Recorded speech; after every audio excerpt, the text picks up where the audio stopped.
సదాశివసమారంభాం శంకరాచార్యమధ్యమాం అస్మదాచార్యపర్యంతాం వందే గురుపరంపరాం. హరి ఓం.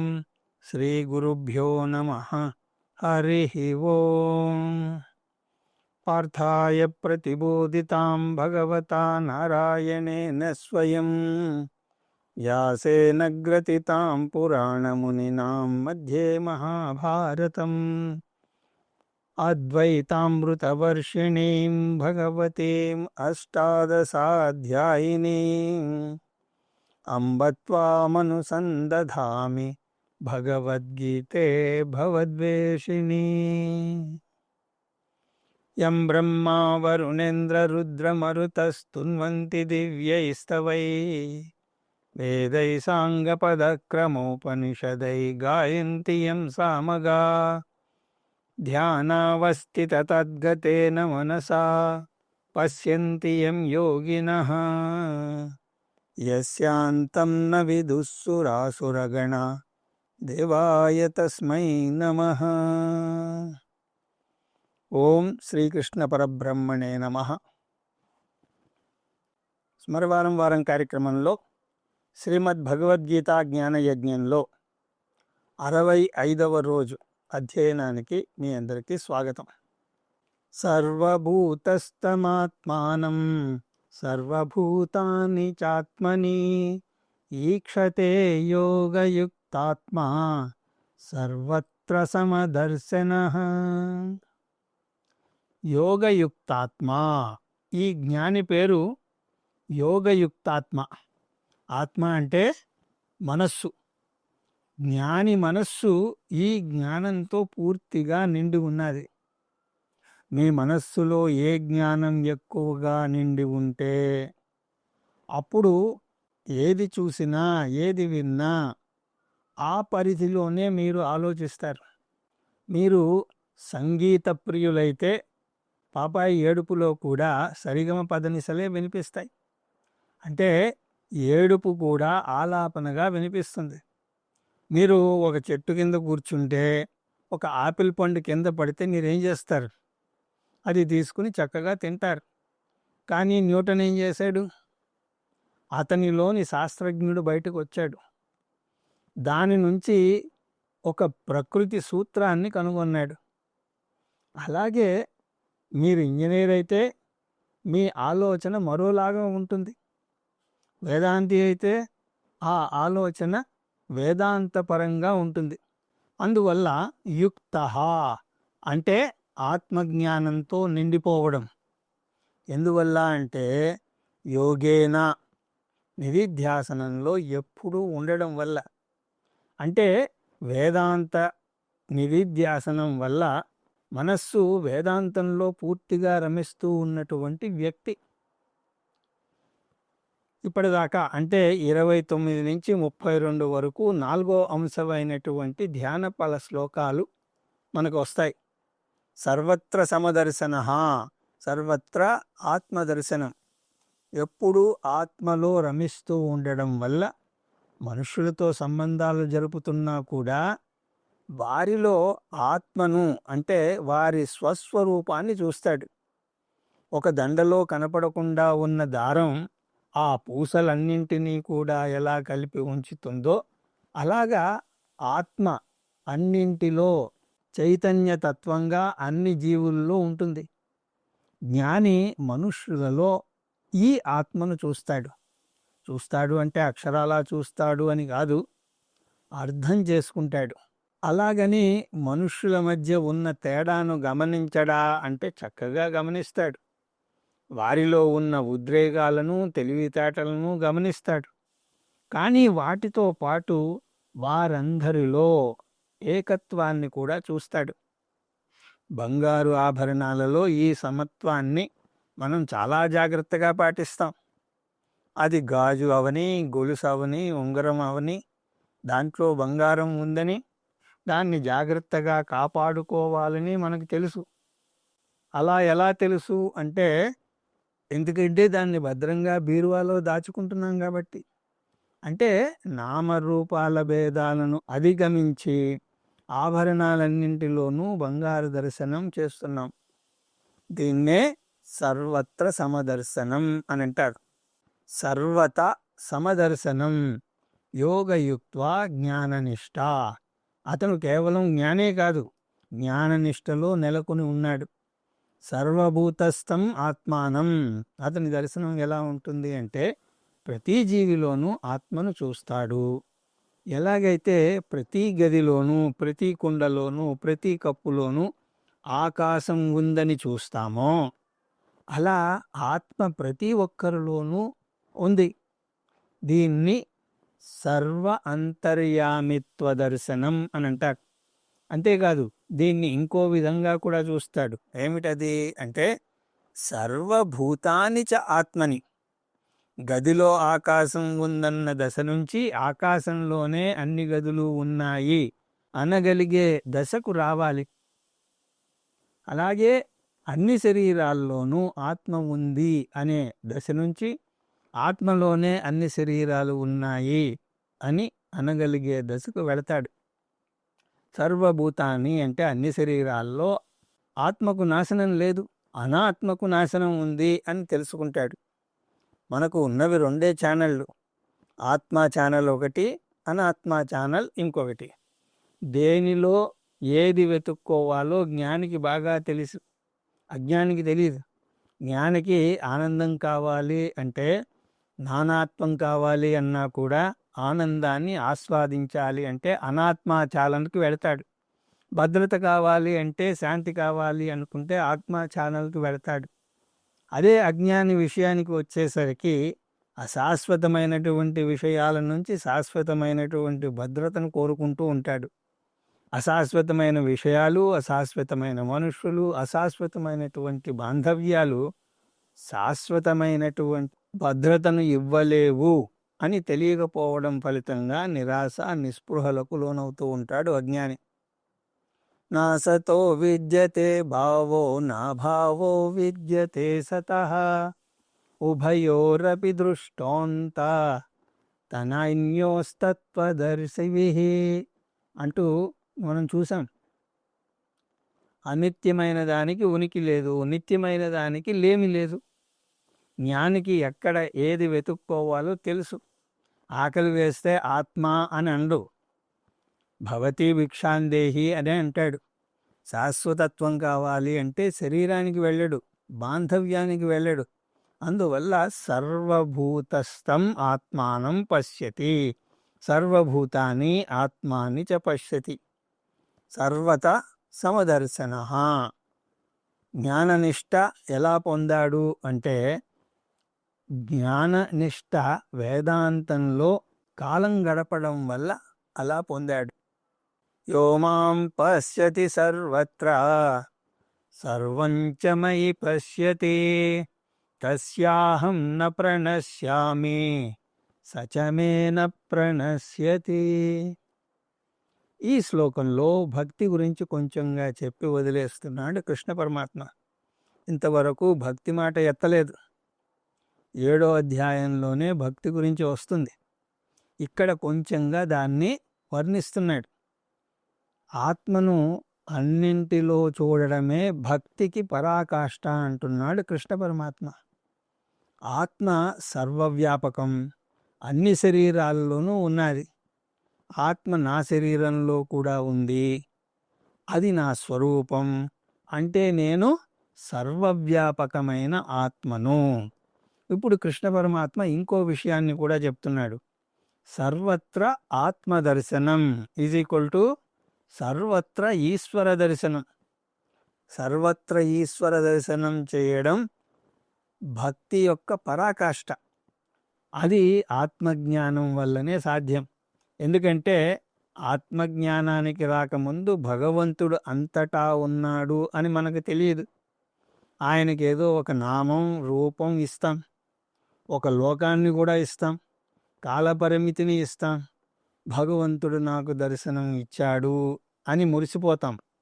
కానీ ఇచ్చినట్టే ఇచ్చి మాయమైపోతే మనల్ని దుఃఖంలో ముంచెత్తుతాడు. ఆయారాం గయారాం అంటే అదే. భాగవతంలో గోపిగా గీతం అని ఉంటుంది.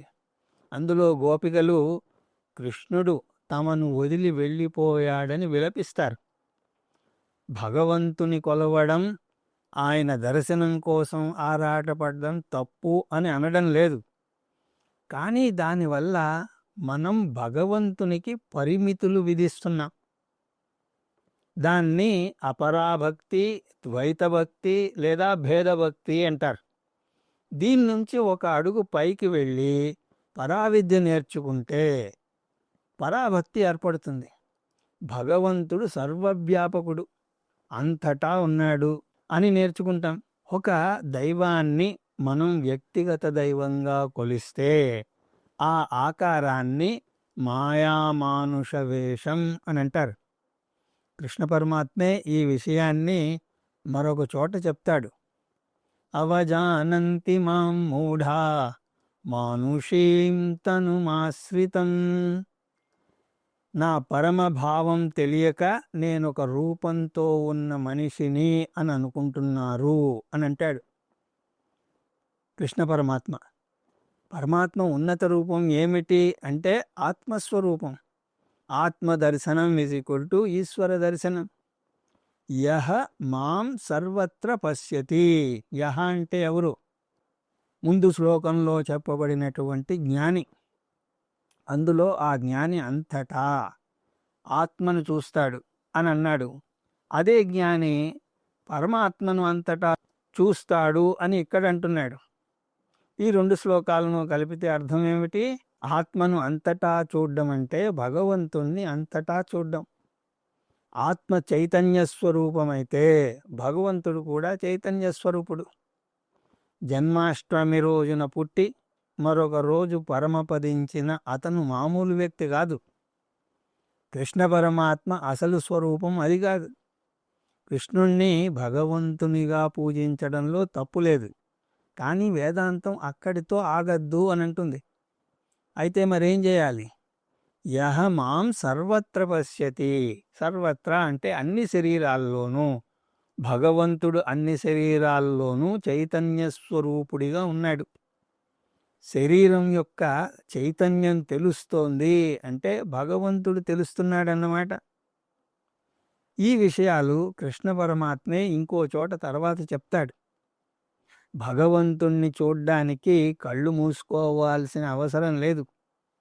నిజానికి భగవంతుణ్ణి అన్ని జీవరాశుల్లోనూ చైతన్య రూపంగా అనుభవిస్తున్నాం.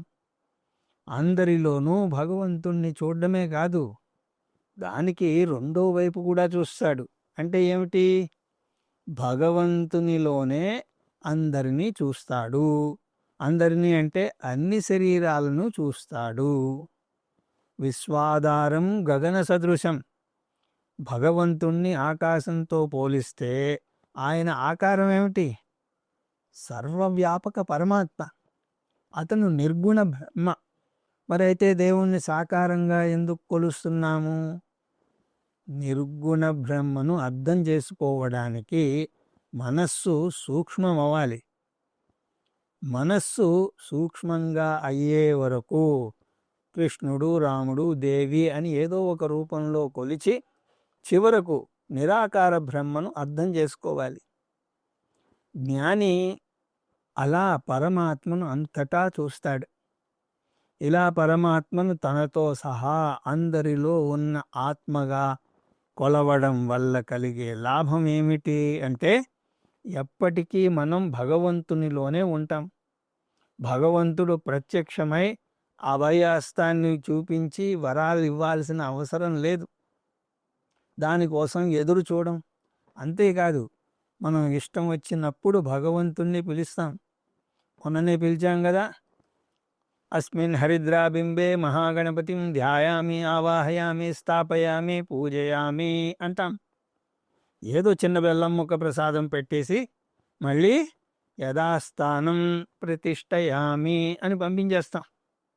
అలాగా సంధ్యావందనంలో గాయత్రీదేవిని ఆవాహనం చేసి మళ్ళీ వెనక్కి పంపిస్తాం. ఆ విధంగా భగవంతుణ్ణి దేశకాల వస్తు పరిమితి ఉన్న వచ్చిపోయే నామరూపాలున్న భగవంతునిగా మనం కొలుస్తాం. కానీ నిజానికి సర్వవ్యాపకమైనటువంటి భగవంతునికి రాకపోకలు లేవు. తస్య అహం న ప్రణశ్యామి. అటువంటి జ్ఞాని భక్తుడి నుంచి నేనెప్పుడూ వెళ్ళిపోను. అతనికి నేను అదృశ్యుణ్ణి కాను. అటువంటి జ్ఞానిని ఎవరు కూడా బెదిరించలేరండి. నిన్ను వదిలి వెళ్ళిపోతాను అని ఎవరైనా అన్నా కూడా అతనిలో భగవంతుడు ఉండడం వల్ల ఇటువంటి బెదిరింపులకు చెక్కు చెదరడు. పోతే పో అంటాడు. నన్ను వదిలిపోని భగవంతుడు నాతో ఉండగా నాకేమిటి తక్కువ? తక్కువేమి మనకు రాముండొక్కడుండు వరకు అంటాడు. అలాగే ఒక రాజుని అతని మంత్రి, మీరు భగవంతుడి కన్నా ఎక్కువ అని చెప్తాడు. ఎలాగా అంటే, భగవంతుడు చెయ్యలేని పని మీరు ఒకడు చెయ్యగలరు అని అంటాడు. అంటే భగవంతుడు చెయ్యలేని పని రాజు చెయ్యగలడట. ఏమిటది అంటే, రాజుకి ఎవరి మీదైనా కోపం వస్తే వారికి దేశ బహిష్కరణ శిక్ష విధించగలడు. కానీ భగవంతుడు విధించలేడుట. ఎందుకు? భగవంతుడు సర్వవ్యాపకుడు. ఆయన లేని చోటు అంటూ లేదు. అందువల్ల ఆయన మనలను తన పరిధి దాటి బయటకి ఎక్కడికి పంపలేడు. ఇక్కడ కూడా ఏదో ఆయన అని అంటున్నాం, కానీ నిర్వికార బ్రహ్మ విషయానికి వచ్చేసరికి ఆయన ఆవిడ అంటూ ఆడ మగ భేదం కూడా లేదు. అందువల్ల కృష్ణ పరమాత్మ అటువంటి జ్ఞాని నుంచి నేనెప్పుడూ అదృశ్యమవను అని అంటున్నాడు. అంతేకాదుట, సచమేన ప్రణశ్యతి, అతను కూడా నాకు అదృశ్యుడు కాడు. మాది విడదీయని బంధం. తక్కిన భక్తులలో భగవంతుడు వచ్చిపోతాడు, కానీ జ్ఞాని భక్తుడి విషయంలో భగవంతుడు అతను ఒకటే. జ్ఞానీతు ఆత్మైవ మే మతం. నిజానికి విడదీయరాని బంధం అని కూడా అక్కడ అనకూడదు. జ్ఞానే భగవంతుడు, భగవంతుడే జ్ఞాని. అందువల్ల సచమేన ప్రణశ్యతి అంటున్నాడు. ప్రణశ్యతి అంటే నా నుంచి అదృశ్యమవడు అని అర్థం. నిధిధ్యాసనం వల్ల భగవంతుడికి గొప్ప భక్తుడవుతాడు అని చెప్పి, సర్వభూతస్థితం యో మా భజతే కత్వమాస్థితః సర్వథా వర్తమానోపి సయోగి మయి వర్తతే.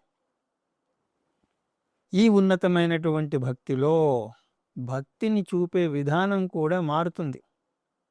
అంతకుముందు భగవంతుణ్ణి ఒక రూపంతో కొలిచాను. ఆయనకు కూడా అన్నపానాదులు స్నానాలు అవసరం అనుకునేవాడిని. అందువల్ల షోడశోపచార పూజలు చేసేవాడిని.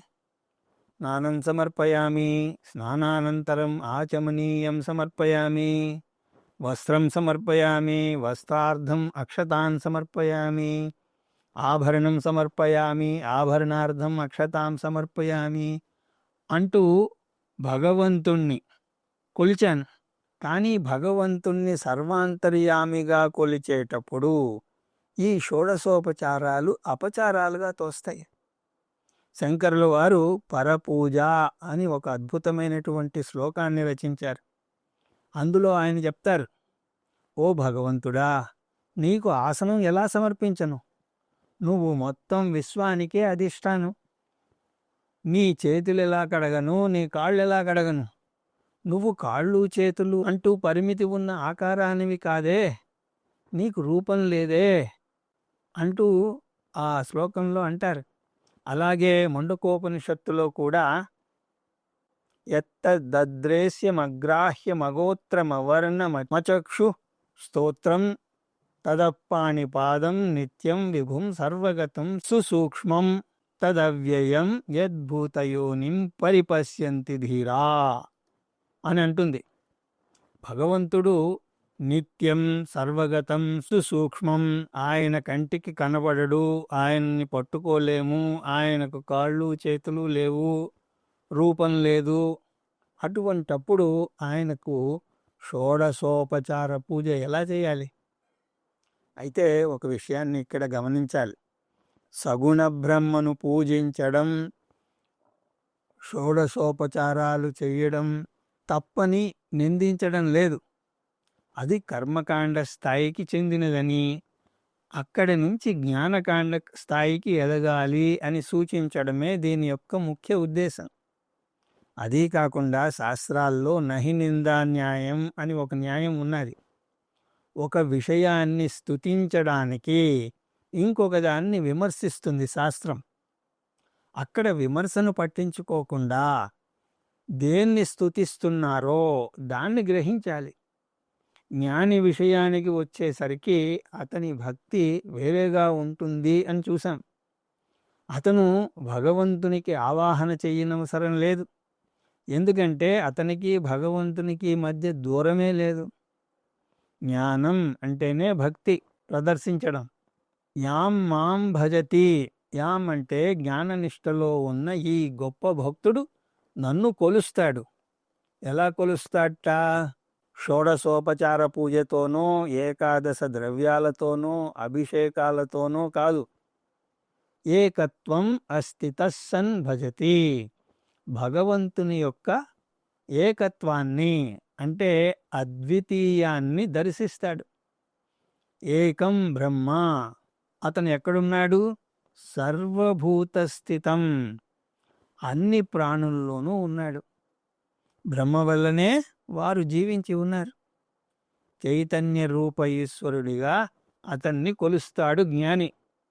అద్వైత భావనలో నిలుస్తాడు. అందువల్ల జ్ఞాని ప్రత్యేకంగా పూజలు చేయాల్సిన అవసరం లేదు. అందువల్లనే సన్యాసాశ్రమంలో పూజలు చెయ్యరు. ఒకవేళ సన్యాసికి మఠం ఉండి భక్తులు వచ్చే అవకాశం ఉంటే భక్తుల కోసం పూజ చేస్తారు. కానీ నిజానికి జ్ఞాననిష్టలో ఉండడమే సన్యాసి యొక్క పూజ. సర్వదా వర్తమానోపి, అతను ఏ ఆశ్రమంలో ఉన్నా, ఏ వ్యవహారం చేస్తున్నా కూడా మయి వర్తతే, నాలోనే ఉన్నాడు. జ్ఞానికి పూజా గది, పూజా ద్రవ్యాలు ఉండకపోవచ్చు. సంధ్యావందనం, అగ్నిహోత్రం లాంటి నిత్యకర్మలు అతను చెయ్యకపోవచ్చు. అంత మాత్రాన అతనికి భక్తి లేదని అపోహపడకూడదు. జ్ఞాని భక్తి అన్నింటికన్నా ఉత్తమమైనటువంటి పరిపక్వత చెందినటువంటి భక్తి. అది మామూలు రూపంలో కనపడదు. జ్ఞాని బ్రహ్మచారిగా ఉన్నా, గృహస్థుడు అయినా, వానప్రస్థంలో ఉన్నా ఆ మార్పు అన్నది అంతర్గతంగా ఉంటుంది. బాహ్యంగా సన్యాసం స్వీకరించాల్సిన పని లేదు. అంతర్గతంగా మారడమే ముఖ్యం. అతనికి భగవంతుడు ఆలయంలోనే లేడు, విశ్వమంతటా ఉన్నాడు. ఒక జ్ఞాని శివలింగం మీద కాలు చాపుకుని పడుకున్నట్ట. అది చూసినటువంటి ఒక భక్తుడు అపచారం అపచారం అని చెంపలు వేసుకుని అతనిని శివలింగం మీద నుంచి కాళ్ళు తీయమని అన్నట్ట. ఆ జ్ఞాని, నాకు ఓపిక లేదు నాయనా, దయచేసి నువ్వే కొంచెం నా కాళ్ళు తీసి పక్కకు పెట్టు అని అన్నట్ట. ఆశ్చర్యం ఏమిటి అంటే ఆ భక్తుడు ఆ జ్ఞాని కాళ్ళు తీసి ఎటు పెడదామన్నా కూడా అక్కడ ఒక శివలింగం కనిపిస్తోందిట. అప్పుడు భక్తునికి ఈ జ్ఞాని విలువ తెలిసింది. అతను భగవంతుణ్ణి అంతటా చూస్తున్నాడు అని అర్థం చేసుకున్నాడు.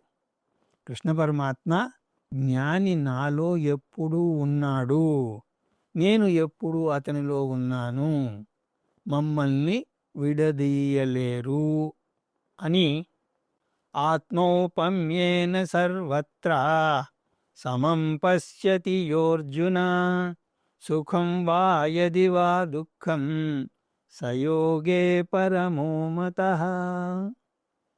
జ్ఞానికి అలా సర్వాత్మ భావన కలగడం వల్ల అతను ఎవరిని బాధించలేడు. ఎవరినైనా బాధిస్తే తనను తాను బాధించుకున్నట్టే. అందువల్ల జ్ఞాని మూర్తీభవించినటువంటి దయాస్వరూపుడు. అహింసకు మారుపేరుగా మారతాడు. ఎవరైనా సరే బాధపడితే తను విలవిలలాడిపోతాడు. అంతేకాక అతనికి సహాయం చేయడానికి కూడా వెళతాడు. ఆత్మౌ పమ్యేన సర్వత్ర పశ్యతి. సర్వ ప్రాణులను తనలోనే చూస్తాడు. ఎందుకంటే ఒకటే ఆత్మ అందరిలోనూ ఉంది. ఆత్మౌపమ్యేన అంటే తనను ఆధారంగా తీసుకుని తనలాగే అందరినీ చూస్తాడు. సమం పశ్యతి యః అర్జున, ఓ అర్జున, అతను అందరినీ సమానంగా చూస్తాడు. అతనిలో ఎలాంటి పక్షపాత వైఖరి కానీ స్వార్థం కానీ అతనికి ఉండదు. తన శరీరాన్ని తక్కిన శరీరాల కంటే ముఖ్యమైన దానిగా భావించడు. అందువల్ల అతను ఒక ప్రకృతి సూత్రాన్ని పాటిస్తాడు. ఎదుటవారు నాకు ఏమి చెయ్యకూడదనుకుంటున్నాడో దాన్ని తను ఎదుటవారికి చెయ్యడు. ఎవరూ తనను బాధించకూడదు అని అనుకుంటే తను కూడా ఎవరిని బాధించడు. సుఖం వా యదివా దుఃఖం, ఇతరులు సుఖదుఖాలను తన సుఖదుఖాలుగా చూస్తాడు. ఎదుట వ్యక్తి ఏదైనా పొందితే అతను పొందినట్టే భావిస్తాడు. నేను పొందలేకపోయాను అనే ఈర్ష్య ఉండదు. ఎందుకంటే సర్వత్ర సమదర్శనం చేస్తాడు కాబట్టి. సయోగి పరమః, అటువంటి జ్ఞాని ప్రపంచంలోనే అత్యంత గొప్ప వ్యక్తి. అందువల్ల జ్ఞానఫలం సర్వజనీయమైనటువంటి ప్రేమ. కానీ మనలో ఒక అపోహ ఉన్నది. వేదాంతం నేర్చుకోవడం స్వార్థపూరితమైనది అని అనుకుంటారు. ఎందుకంటే తన మోక్షం కోసం తానే పాటుపడుతూ ఉంటాడు కాబట్టి. పైగా సన్యాసం తీసుకుంటే అతను సంఘం నుంచి పారిపోయాడని, సంఘానికి తోడ్పడడం లేదని అని అనుకుంటారు. కానీ అది ముందు చెప్పినట్టుగా అపోహ మాత్రమే. జ్ఞాని ఎన్నటికీ కూడా స్వార్థపరుడు కాదని కృష్ణ పరమాత్మ చెప్తున్నాడు. అతను ఒక కుటుంబం నుంచి విడిపోయినా ప్రపంచంలోని అనేక కుటుంబాలతో ఐక్యమవుతున్నాడు. విడిపోవడం విశాలత్వం పెంచుకోవడానికి. అందువల్ల ఆత్మజ్ఞానం అంటే విశాలత్వం కోసం విడిపోవడం. ఆత్మజ్ఞానం అంటే విశ్వంతో ఐక్యం చెందడం కోసం పరిమితి ఉన్న దాని నుంచి విడిపోవడం. మన భావన ఎంతసేపు పరిమితమై ఉంటుంది. ఎప్పుడూ కూడా మేమిద్దరం మాకిద్దరు అంటాం. కానీ వేదాంతం ప్రపంచంలో ఉన్నది మీరు నలుగురు మాత్రమే కాదు అని అంటుంది. స్వార్థం నుంచి నిస్వార్థానికి ఎదగాలి. వ్యష్టి అనే నేను నుంచి విశ్వాత్మ అనే నేనుకు ఎదగాలి. జ్ఞానికి హద్దులు లేవు, పరిమితులు లేవు. నేను తెలుగువాడిని, నేను భారతీయుణ్ణి, నేను ఆసియా ఖండం వాడిని అని అనడు. అహం నిజపరో వేత్తి గణనా లఘుచేతసా ఉదారచరితానాంతు వసుదైవ కుటుంబకం. మాతాతు పార్వతీదేవి, పితాదేవో మహేశ్వరః, బాంధవా శివభక్తశ్చ స్వదేశో భువనత్రయం. నా తల్లిదండ్రులు ఆది దంపతులైనటువంటి పార్వతీ పరమేశ్వరులు. నా దేశం త్రిలోకాలు. జ్ఞాననిష్టలో ఉంటే ఇటువంటి సర్వవ్యాపక భావన కలుగుతుంది. ఇక్కడితో ధ్యాన ఫలం అన్న అంశం ముగిసిద్ది. 32 శ్లోకాల వరకు కృష్ణ పరమాత్మ చెప్పినటువంటి బోధను టూకీగా చూస్తే ఇందులో 4 అంశాలు చెప్పాడు కృష్ణ పరమాత్మ. ఒకటి బహిరంగ సాధనలు, అంటే ధ్యానం చేసే వ్యక్తి పాటించాల్సినటువంటి నియమాలు.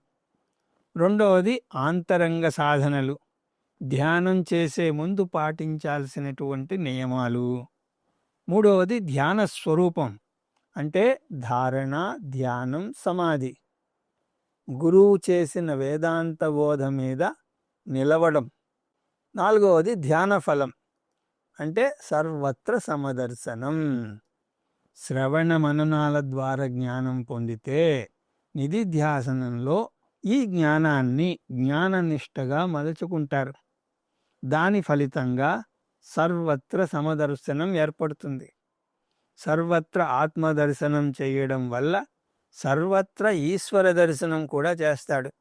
అందువల్ల దయాస్వరూపుడు అవుతాడు. బాహ్య ప్రపంచం అతనిని ఏమీ బాధించదు. ఈ మార్పు అతని దృష్టిలో మార్పు వల్ల కలుగుతుంది. ఈ అంతర్గత స్వేచ్ఛను జీవన్ముక్తి ఫలం అని అంటారు. ఇదంతా కూడా జ్ఞాన ఫలం కిందకి వస్తుంది. ఇప్పుడు మనం 5వ అంశంలోకి అడుగు పెట్టబోతున్నాం. ఆ అంశం అర్జునుడు వేసినటువంటి ప్రశ్నకు జవాబుగా వస్తుంది. అదేమిటో తర్వాత తరగతిలో దర్శిద్దాం. హరి ఓం తత్సత్.